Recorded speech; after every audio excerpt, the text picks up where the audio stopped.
Good morning all of you. आज हम part 3 जिसका नाम परीक्षा है उसको हम पढ़ेंगे और उसके बारे में परीक्षा जो है कई प्रकार की होती है ये हम समझेंगे आज।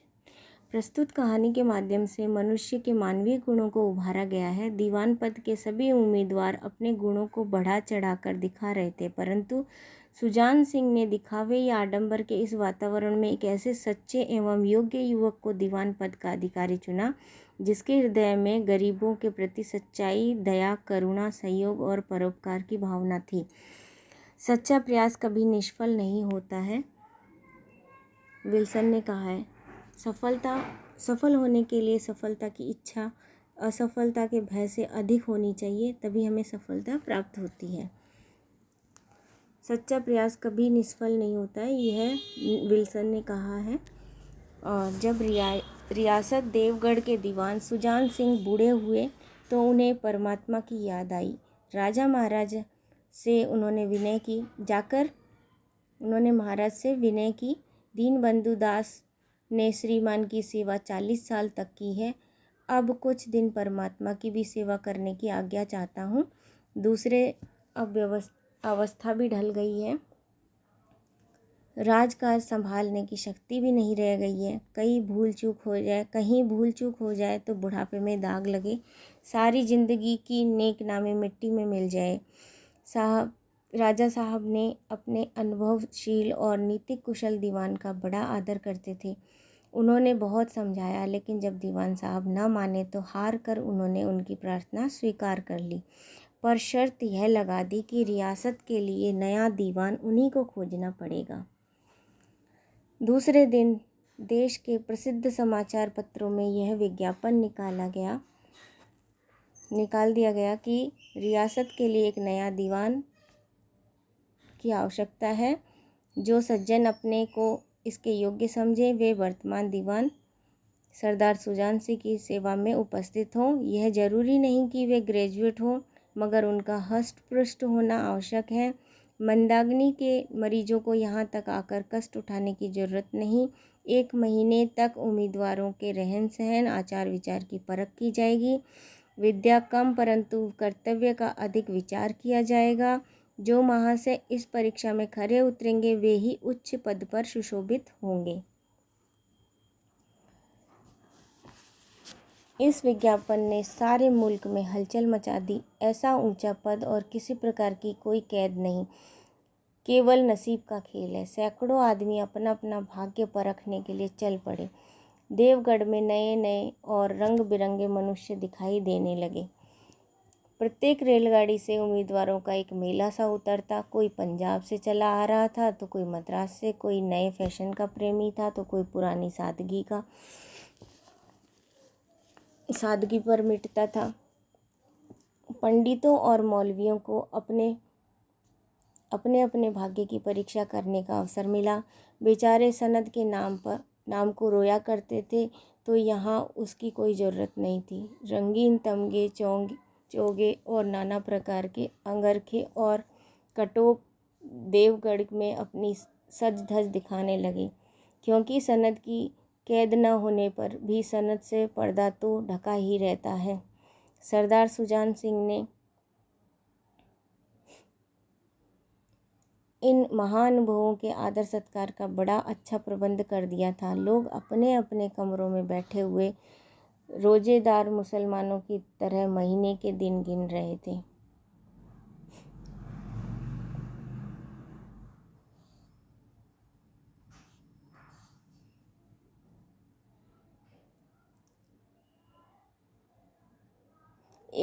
हर एक मनुष्य अपने जीवन को अपनी बुद्धि के अनुसार अच्छे रूप में दिखाने की कोशिश करता, और मिस्टर जो थे वो दिन में 9 बजे तक सोया करते थे, लेकिन आजकल वे बगीचे में टहलते हुए उषा का दर्शन करते हैं। मिस्टर को हुक्का पीने की लत थी और आजकल वो बहुत रात गए किवाड़ बंद करके अंधेरे में हुक्का पीते थे। मिस्टर द और ज से उनके घरों पर नौकरों की नाक में दम था, लेकिन वे ये सज्जन आजकल आप और जनाब के बगैर नौकरों से बातचीत नहीं करते। माशक्का नास्तिक थे, हक्सले के उपासक, मगर आजकल उनकी धर्मनिष्ठा देखकर मंदिर के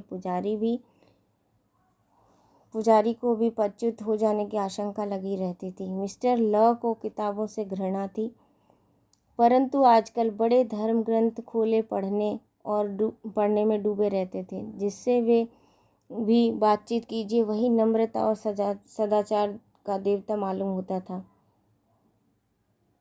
शर्मा जी बड़ी रात से ही वेद मंत्र पढ़ने लगते थे और मौलवियों को नमाज तलावत के सिवा और कोई काम ही ना था। लोग समझते थे कि 1 महीने का झंझट किसी तरह काट लें, कहीं कार्य सिद्ध हो गया तो फिर कौन पूछता है। लेकिन मनुष्य का वह बूढ़ा जौहरी आड़ में बैठा देख रहा था कि इन बगुलों में हंस कहाँ छिपा है। एक दिन नए फैशन वालों को सूझी कि आपस में हॉकी का खेल खेला जाए। यह प्रस्ताव हॉकी के मजे खिलाड़ियों ने पेश किया। यह भी तो आखिर एक विद्या है, इसे क्यों छिपा रखें। संभव है कुछ हाथों की सफाई ही काम कर जाए।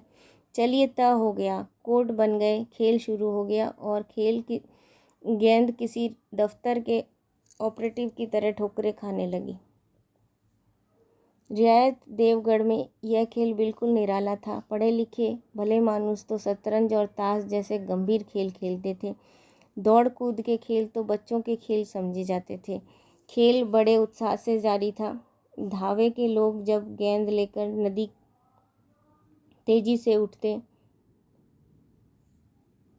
तो ऐसा जान पड़ता था कि कोई लहर बढ़ती चली आती है, लेकिन दूसरी ओर के खिलाड़ी इस बढ़ती हुई लहर को इस तरह रोक लेते थे मानो लोहे की दीवार हो। संध्या तक यह धूमधाम चली। लोग पसीने से तर हो गए। खून की गर्मी आँख और चेहरे से झलक रही थी। हाँफते हाँफते बेदम हो गए, लेकिन हार जीत का निर्णय न हो सका। अंधेरा हो गया था। इस मैदान से जरा दूर हटकर एक नाला था, उस पर कोई पुल न था। पथिकों को नाले में घुसकर जाना पड़ता था। खेल अभी बंद हुआ था और खिलाड़ी लोग बैठे दम ले रहे थे।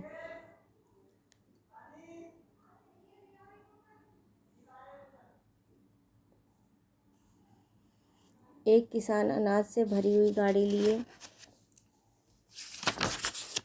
उस नाले के पास आया, लेकिन कुछ तो नाले की कीचड़ और कुछ उसकी चढ़ाई इतनी ऊंची थी कि गाड़ी ऊपर न चढ़ सकी। वह कभी बैलों को ललकारता, कभी पहियों को हाथों से ढकेलता, लेकिन बोझ अधिक था और बैल कमजोर थे।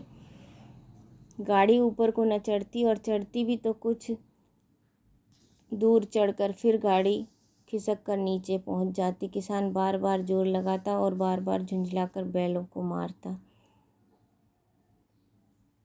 लेकिन गाड़ी उभरने का नाम न लेती। बेचारा किसान इधर उधर निराश होकर ताकता, मगर वहाँ कोई सहायता नजर न आता था। गाड़ी को अकेले छोड़कर वह कहीं जा भी नहीं सकता था। वह बड़ी विपत्ति में फंसा था। इसी बीच खिलाड़ी हाथों में डंडे लिए हुए झूमते झामते उधर से निकले। किसान ने उनकी तरफ सहमी हुई आंखों से देखा, परंतु किसी से मदद मांगने का साहस न हुआ। खिलाड़ियों ने भी उसको देखा, मगर बंद आंखों से। उनमें सहानुभूति का नाम तक न था। उनमें स्वार्थ था, मद था, मत्सर था, उदासीनता थी, पर वात्सल्य का नाम भी न था। उसी समूह में एक ऐसा मनुष्य भी था जिसके हृदय में दया और साहस था। आज हॉकी खेलते हुए पैरों में चोट लग गई और लंगड़ाता हुआ वह धीरे धीरे चला आ रहा था। अकस्मात उसकी निगाह गाड़ी पर पड़ी। वह ठिठक गया।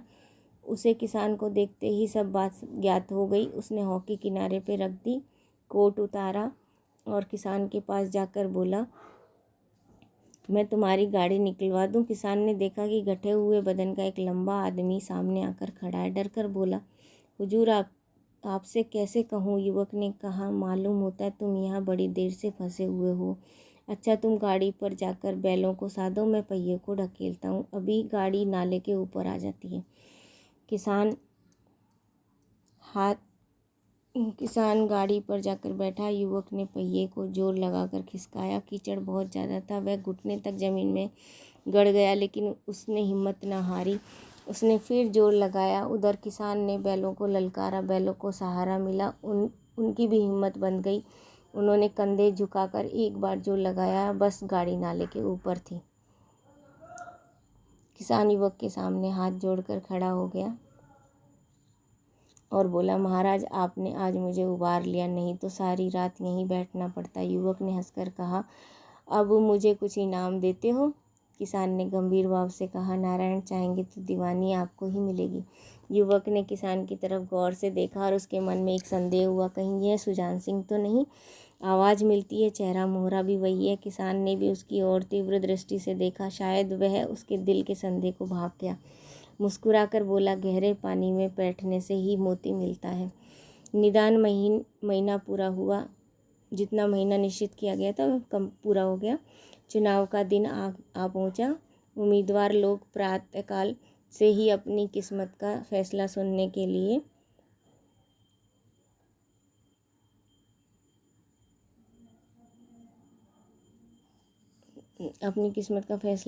उत्सुक थे। दिन काटना पहाड़ सा हो गया था। प्रत्येक के चेहरे पर आशा और निराशा के रंग आते जाते थे। नहीं मालूम था आज किसके नसीब जागेंगे, न जाने किस पर लक्ष्मी की कृपा दृष्टि होगी। संध्या समय राजा साहब का दरबार सजाया गया। शहर के रईस और धनाढ्य लोग, राजा के कर्मचारी और दरबारी तथा दीवानी के उम्मीदवार सब रंग बिरंगे सज धज बनाए दरबार में आ पहुँचे और विराजे। उम्मीदवारों के कलेजे धड़क रहे थे। तब सरदार सुजान सिंह ने खड़े होकर कहा, दीवानी के उम्मीदवार महाशयों, मैंने आप लोगों को जो कुछ कष्ट दिया हो उसके लिए क्षमा कीजिए। मुझे इस पद के लिए एक ऐसे पुरुष की आवश्यकता थी जिसके हृदय में दया हो और साथ ही साथ आत्मबल भी।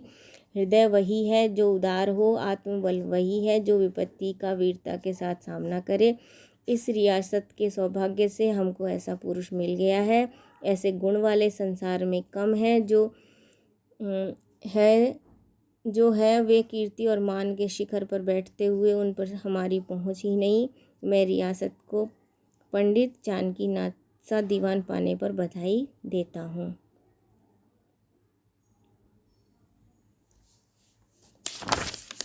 रियासत के कर्मचारियों और रईसों ने पंडित जानकीनाथ की तरफ देखा और उम्मीदवारों के दल की आंखें भी उधर उठी, मगर उन आंखों में सत्कार और इन आंखों में ईर्ष्या। सरदार साहब ने फिर फरमाया, आप लोगों को यह स्वीकार करने में कोई आपत्ति न होगी कि जो पुरुष स्वयं जख्मी होने पर भी एक गरीब किसान की भरी हुई गाड़ी को दलदल से निकाल कर नाले के ऊपर चढ़ाए, उसके हृदय में साहस, आत्मबल और उदारता का निवास है। ऐसा आदमी गरीबों को कभी न सताएगा। उसका संकल्प दृढ़ है जो उसके चित्त को स्थिर रखेगा और वह चाहे स्वयं धोखा खा जाए परंतु दया और धर्म के मार्ग से कभी नहीं हटेगा। यह कहानी हमें प्रेमचंद ने लिख कर के, कवि जो हैं वो प्रेमचंद जी ने लिखी है और इस कविता के द्वारा यहाँ पर एक दीवान की जो नियुक्ति की गई, जो किस तरह से उसकी परीक्षा ली गई, इस कहानी में बताया गया है।